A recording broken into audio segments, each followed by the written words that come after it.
Pregnancy కోసం try చేస్తున్నారు కానీ నిలబడడం లేదా? అయితే వైటమిన్ డి లోపం కూడా దీనికి ఒక కారణం అయి ఉండొచ్చు. సో వైటమిన్ డి శరీరంలో సరైన మోతాదులో లేకపోతే పురుషుల్లో ఇంకా స్త్రీలలో హార్మోనల్ ఇంబ్యాలెన్స్ వచ్చే ఛాన్సెస్ ఉంటాయి.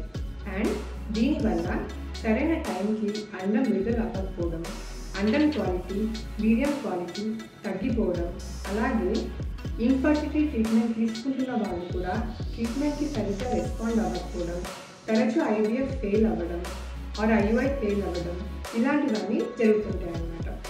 సో ఇన్ఫర్టిలిటీ ట్రీట్మెంట్ తీసుకున్నా కూడా మీ ట్రీట్మెంట్ సక్సెస్ అవ్వట్లేదా? సో ఖచ్చితంగా ఒకసారి మీ వైటమిన్ డి లెవెల్స్ చెక్ చేయించుకోండి. ఒకవేళ మీ వైటమిన్ డి లెవెల్స్ తక్కువ ఉంటే అప్పుడు వైటమిన్ డి సప్లిమెంట్స్ తీసుకోవాలి.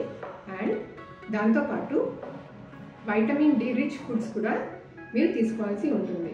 Like fish, cod liver oil, గుడ్డులో ఉన్న పచ్చసోన, పాలు, వెన్నె, నెయ్యి, పుట్టగొడుగులు ఇవన్నీ వైటమిన్ డి రిచ్ ఫుడ్స్ అన్నమాట. అలాగే ప్రతిరోజు ఎండలో కనీసం 15 నుంచి 30 నిమిషాలు ఉండడం మంచిది.